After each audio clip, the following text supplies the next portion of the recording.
Hi James, thanks for bringing on your fantastic car. How long have you had it? October 23. Right, okay. And what have you done to it since you got it? It's probably easy to tell you things I haven't done to it. Bulkhead, rear, the rear section under the where the rear seats would be, that was corroded. Yes.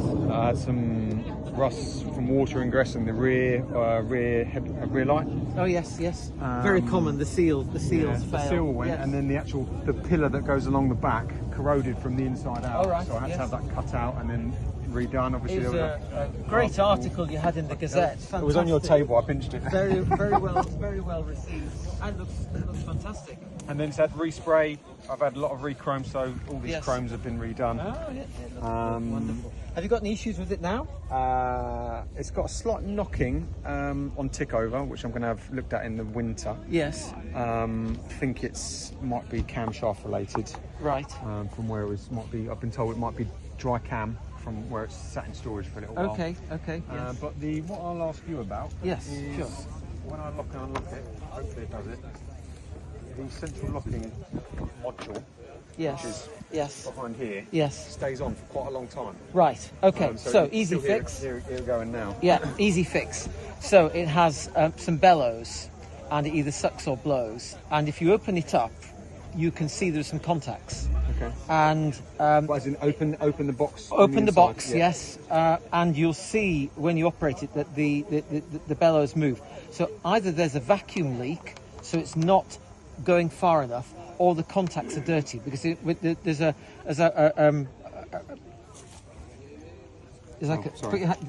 two hands like that. Yeah. There's a contact, and it sucks one way and blows the other way, and it should touch the contact, and if the contact's dirty, it won't switch off. Okay. So then there's the long time delay. So after about 30 seconds, it switches off. Yeah.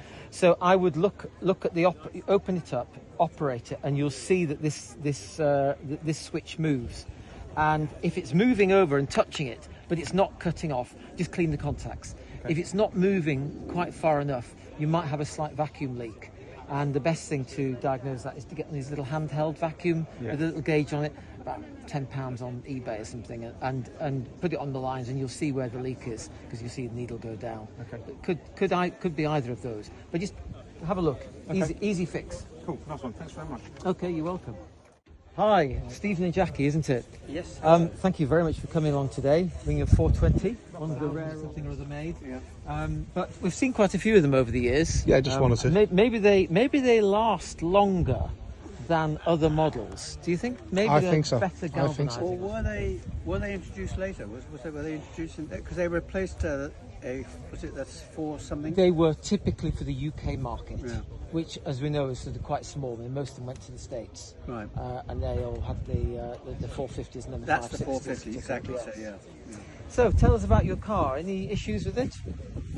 Well, touch wood, none at all. We've just done quite a long road trip from Italy. It's only done 70,000 miles. How far did you drive? Italy, you say? A couple of thousand miles. Very nice, very nice. I had a slight problem with the brakes, which the Fluella Pass. Yes. Which is Clarkson rates as one of the best roads in driving roads. So we did that. I didn't tell Jackie and Sam Moritz, I think these brakes aren't quite good. I didn't want her to go to Fluella Pass, knowing that I thought the brakes were a bit iffy. But we did do it anyway. Oh, fantastic. Anything you want me to have a look at? Or? If you wouldn't mind. I'll yes, of course. Because I have just replaced the belts. Right, okay. Let's pop the hood then and have a look in there.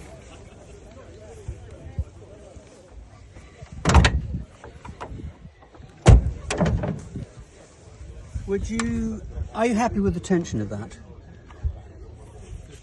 Yes. Good. If anything, I would say it's slightly tight. Did you replace both belts? Both belts. Right, okay. But the only reason I asked that question is that as you can see, I did put a bit of Tipex, and the Tipex was in line. Yes. No, I wouldn't worry about that. Because I think when did you replace them? 2 days ago. Oh right, okay. No, that's fine. Absolutely fine. You'll find that it will slacken off very slightly. Right. It's very slightly tight, but by the time you've done a few more miles, it'll be perfect. And that one's been changed too. Yes. Yeah, that's good. Yes. Yeah. All looks very good. You know that these are troublesome, don't you? In what sense? A dealer fit Scorpion alarm, which they nearly all have. It's all disconnected. Oh, right, that's good. Yeah. It's just for show. Yes, the battery leaks onto the circuit board, and then you have problems starting and all that sort of thing. So common problem. It's all disconnected. So, I mean, yes, it doesn't work. No, it's good. Thanks very much for bringing your lovely condition. What year is it? This is 1981, and I've had this car since 1985. Wow, that's fantastic. 40 years now. That is fantastic. Those wheels look brand new, don't they?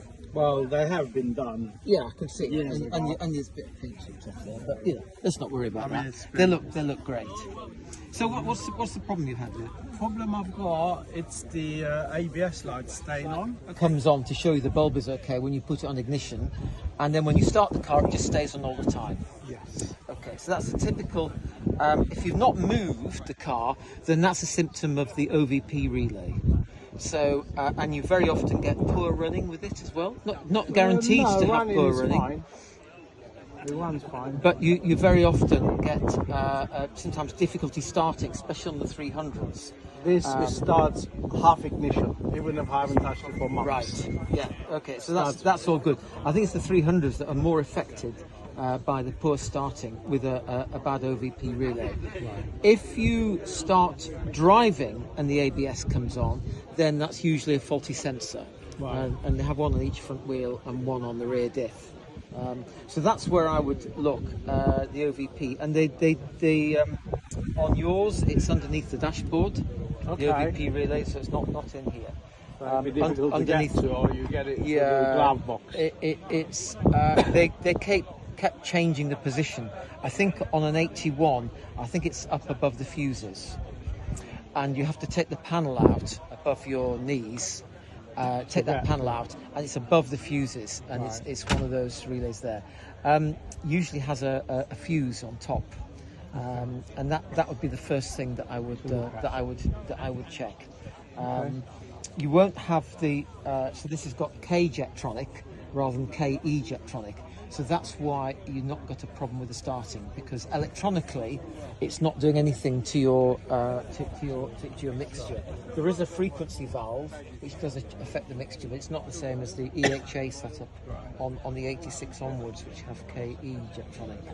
So that's what I would look at, the OVP relay. It is possible that the ABS module itself has a problem. Yeah. It is possible, but it's not very common. Okay. Usually OVP. That's where I would look first. Hey. So, hi, Rod and Sue. Thank you very much for bringing your wonderful car today. I love this car. The colour, it shows off the chrome so well, doesn't it? No, I waited for one car from this company because yes. I actually like it very much. Good. So, any issues with the car? Not serious issues. One is the blower switch is so tight it's very almost impossible to turn, but I don't know how to get to it to replace it. Okay, so it's not the best design. You have to pull really hard and it comes out. The whole thing? The actual blower switch. Yes. And don't worry if the ring comes off the back. That's like a loose fit on it. It's held in, there's like a circlip that holds it into the switch. Yeah. And they get caked up, and also you get dirt behind, and then they get stiff to turn. Can I have a please help yourself here. It's Jerry, by the way. Okay. Sorry, Jerry. Excuse me. Oh yes, right. Okay. So what I would do is, see if you can pull it out. I'm not going to do it. No. But you need to pull really hard. Literally, just pull the whole thing. Just pull this whole thing, and and you'll find there's a circlet on it. If you clean it all up with WD-40, clean the back of here as well. This ring. There's friction there. Yes. You might find that will free it up a little bit, but they can be. And also, if you get, I got new wood for mine, which looked really nice and everything. But if the lacquer is any thicker than the old one, it's the same problem. And I've got it on the aircon one as well. It looks really nice inside. 73,000. It's low mileage. Very nice. Very nice. The other thing is the driver's window switch. I've got a new one, but I don't want to take that out and damage the veneer there. Very good point. It is quite easy to chip the veneer when you're taking them out. The other one's got a little chip in it. Yes, it is quite easy to do.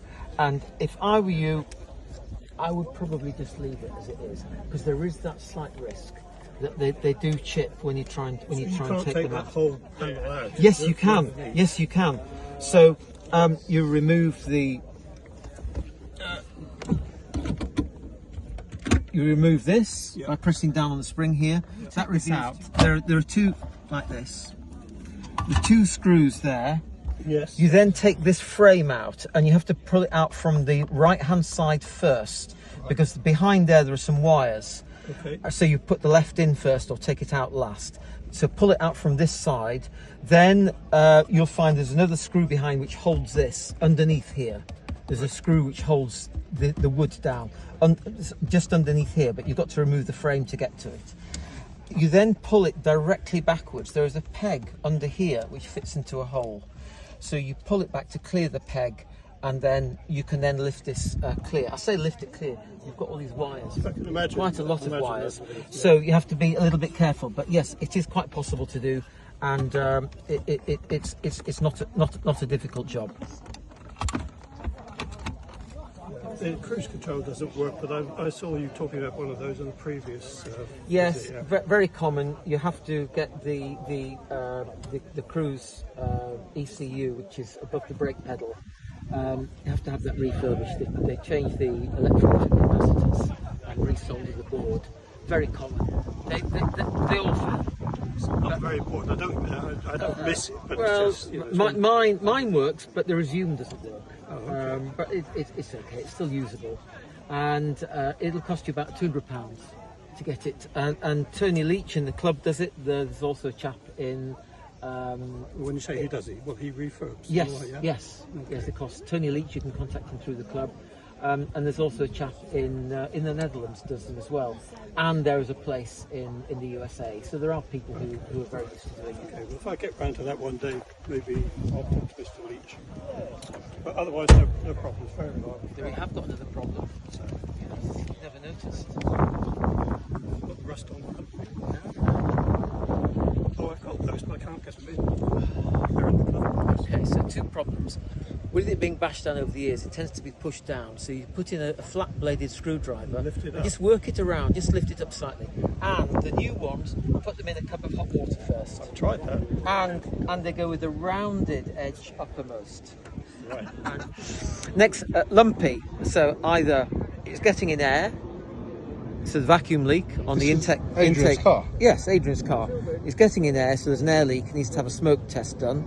Oh, that's what we were going to do. All the rubber parts replaced that are leaking. There always are. Yeah. Not expensive. No. You just need to get somebody in to do a smoke test. Yeah. If you know anybody. Do you know anyone? Yes. You know anyone still? No.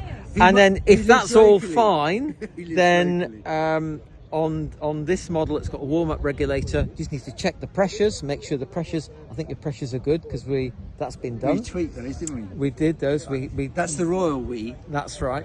So the warm-up regulator is okay, and if that's okay, then it might be just the idle mixture needs adjusting. That's usually the problem. So the fuses down by your feet, they're notorious. And if you get in, your feet are damp. Notoriously, the fuses go crusty, especially if they're the white metal ones. You really need to remove all those and replace them with brass or copper ones, which you have to buy from Australia. Oh, really? Yes. Not difficult, just or sometimes called marine fuses or continental fuses, but you must have brass or copper ones. They come on plastic now. Take the metal off the plastic ones, throw the plastic away and put the metal back onto your burnt out ceramic cores. You want ceramic and brass is the best combination, because if a fuse gets warm, the plastic softens a little bit and then it contracts slightly, and then it makes the connection even worse. But as a short-term fix, just rotate the fuses in the holder. It's exactly what I said. Bill, it might be a fuse gone.